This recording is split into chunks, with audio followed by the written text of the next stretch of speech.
Сәлеметсіңдер ме балалар? Қалдарың қалай? Көңіл күйлерің қалай балалар? Бүгін біз сендермен әліпби сабағының бірінші сабағын бастаймыз. Алдымен балалар әріптерді үйренбес бұрын біз артикуляциялық жаттығулар жасап, тілімізді жаттықтырып алайық. Қане, бірге жасаймыз. Ат шауып келеді деген жаттығу. Тілімізбен таңдайымызды тақылдатамыз. 1, 2, 3, 4, 5, 6, 7, 8, 9, 10. Жақсы. Келесі жаттығуымыз сағат. Аузымызды ашамыз, тілімізді шығарамыз. Тіліміздің ұшын ерніміздің екі жағына кезек-кезек тигіземіз. 1, 2, 3, 4, 5, 6, 7, 8, 9, 10. Тамаша.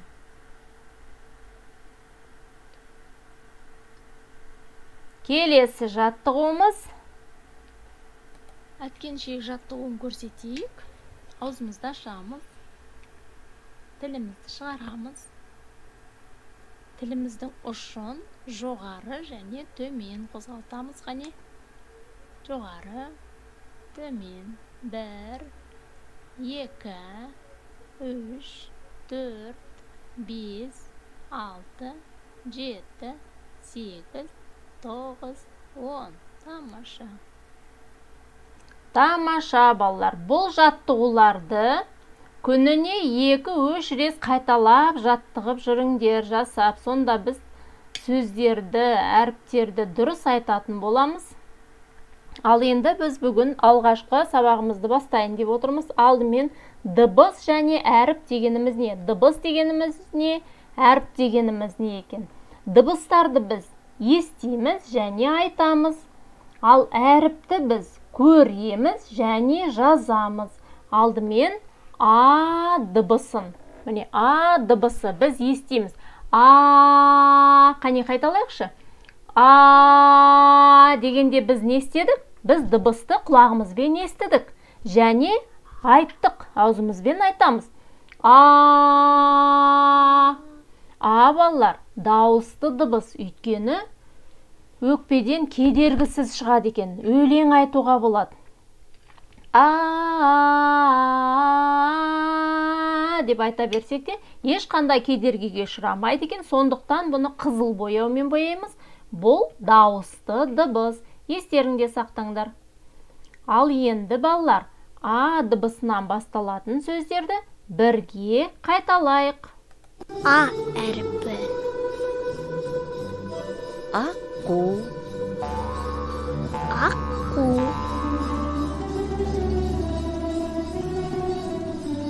Ауыл. Ауыл. Алма. Алма. Ағаш. Ағаш. Аю. Аю. Арстан. Арстан. Ара. Ара. Айдахар. Айдахар. Ат. Ат. Ай. Ай.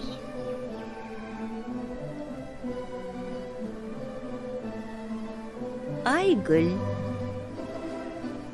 Айгүл.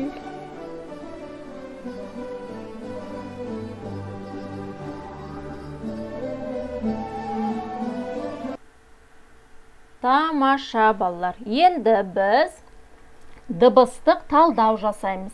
Біз айттық, А дыбысы дауысты дыбыс деп. А дыбысын қызыл бояумен бояймыз. Қараңдар. Алма. Алма сөзінде 4 әріптен тұрады екен. 4 әріп, 4 дыбыстан тұрады. Алма. Енді дыбыстық талдауды қалай жасаймыз? Алма сөзі а дыбысы қызылмен бояймыз, өйткені ол дауысты дыбыс. Бүгін мен сендерге міне бояп көрсетіп қойдым. Келесі сабақтан бастап өздерің бояйтын боласыңдар. А, у, л дыбысы дауыссыз дыбыс, кедергіге ұшырайды дауыссыз дыбыс. Сондықтан көк бояумен бояймыз. М дыбысы дауыссыз дыбыс, а дыбысы дауысты дыбыс, сондықтан қызылмен бояйды екенбіз. Ат. Ат сөзі а дауысты дыбыс, т дауыссыз дыбыс екен.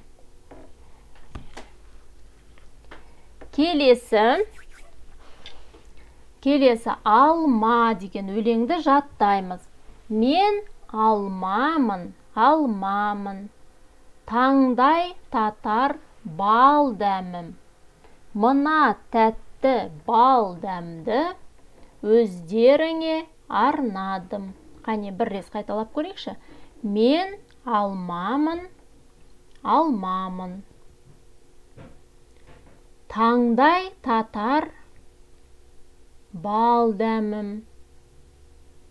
Мына тәтті бал дәмді өздеріңе арнадым. Қане балалар, бұл өлеңді жаттап аласыңдар, аналарыңа және маған айтып бересіңдер. Сөздерді айтқан кезде анық айтамыз, аузымызды ашып, сөздерді, дыбыстарды дұрыс дыбыстап айтуымыз керек. Ал енді балалар, біз дыбыстарды естиміз дедік, ал әріпті енді жазамыз. А әріпі қалай жазылады? А әріпінің үлкен әріпі, бас әріпі 3 элементтен тұрады екен. 3 таяқшадан, 3 элементтен тұрады, 2 таяқша және белдікшеден тұрады екен. Ал кіші әріпі 2 элементтен тұрады, дөңгелек және таяқша. Ал енді қазір мұқият қараңдар, жазылуын есте сақтап алыңдар, одан кейін бірге жазатын боламыз.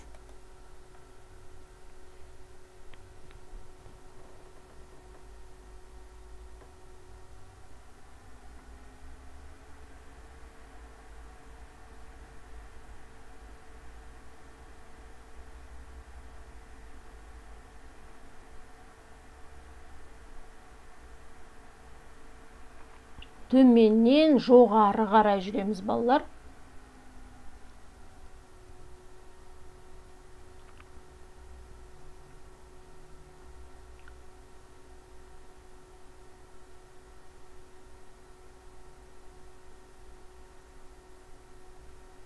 Кіші әріпті кішкентай жолдың сыртына шығармай жазамыз. Ал енді балалар, сендердің дәптерлеріңде А әрпінің кіші әріпі және үлкен әріпі берілген. Алдымен үзік сызықтарды бастырамыз.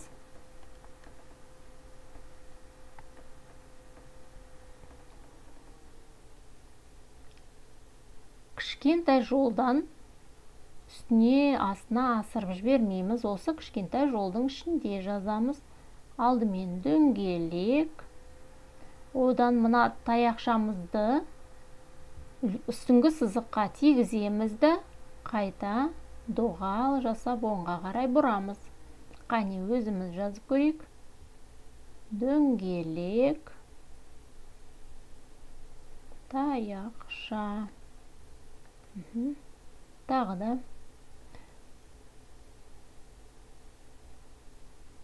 Осы жолдың барлығын толтырып жазып шығамыз балалар. Сызықтан шықпаймыз.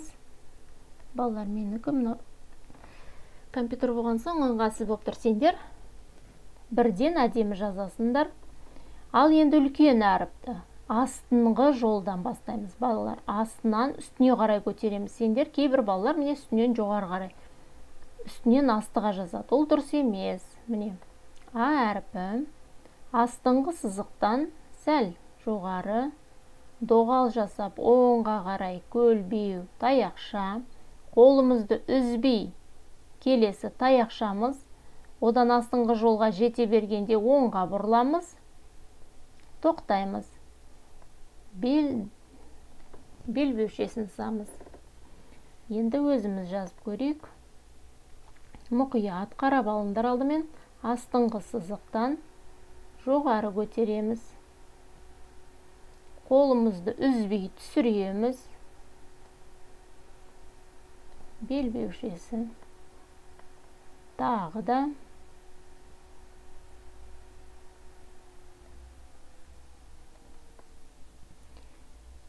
Мынау арасы өте ашық болып кетпесін, балалар. Оңға қарай қисайтып, сәл көлбеу. Барлық жолды осылай толтырып жазып шығамыз, балалар. Ара қашықтығын міне мынандай қалдырыңдар.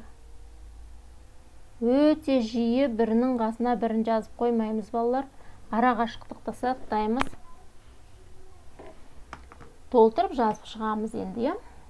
Келесі, балалар, міне бізде алма және алмұрттың суреті берілген. Енді біз бұларды бояуымыз керек. Бояған кезде, балалар, сызықтан шықпай бояуды үйренеміз және түстерді ажыратып білуді үйренуіміз керек.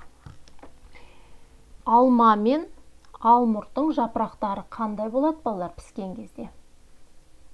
Өсімдіктердің жапырақтары жасыл болады, балалар. Қане жасылымызды тауып алайық. Алдымен жапырақтарын бояп шығайық жасылмен. Мынандай жасылмен сызықтан шықпай және біркелкі бояймыз, балалар. Бояған кезде бір жаққа қарай бояңдар, сонда бояуларың әдемі болып шығады. Ары қарай өздерің. Келесі, алманың жапырағында осындай жасыл түске бояймыз. Біркелкі әдемі етіп бояймыз. Мен сендерге көрсетіп қоям, қалғанын өздерің бояйсыңдар. Келесі, алмұртымыз қандай түс болсын? Алмұртымыз сары түс болсын, балалар. Көбінесе алмұрт сары болады піскен кезде.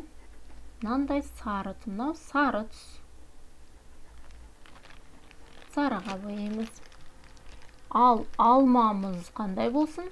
Алма қызыл алмайы, балалар, тәтті болады. Мен қызыл алманы жақсы көрем.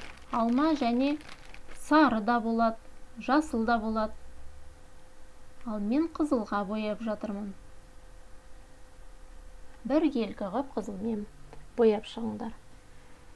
Ал енді алмұрт пен алмамыздың сабағы қандай болсын? Қоңырмен бояйық. Немесе қою жасылмен боясаңдар да болатынын.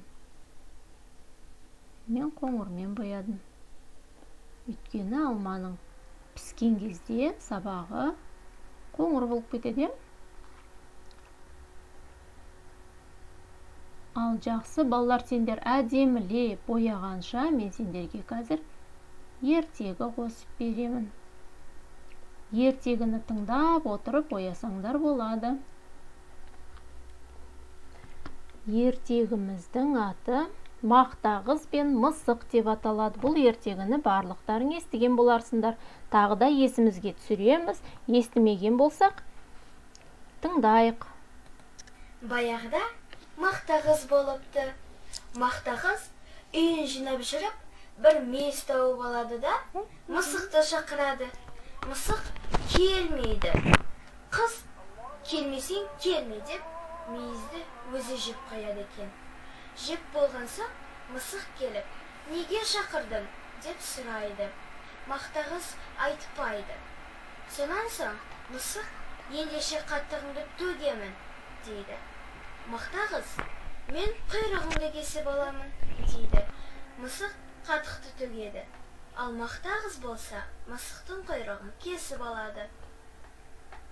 Апа, құйрығымды берші, менің қатығымды төге.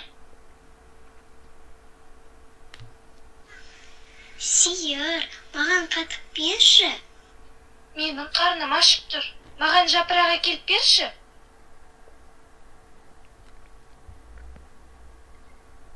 Ағаш, маған жапырағыңды берші. Мен шөлдеп тұрмын. Су әкелсең, жапырақ беремін. Қыздар, маған су беріңдерші.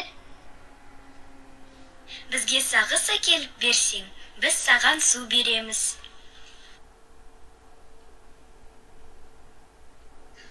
Әй дегенше, маған сағыз берші. Маған жұмыртқа бер. Тауық, маған жұмыртқа берші. Бізге дән әкеліп берсең, біз саған жұмыртқа береміз.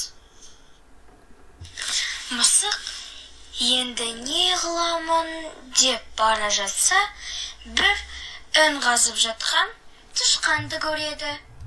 Мысық тышқанды бас салады.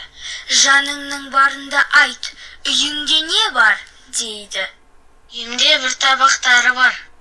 Маған бір уыс тары бер. Тышқан үйіне барып, бір уыс тары әкеліп береді.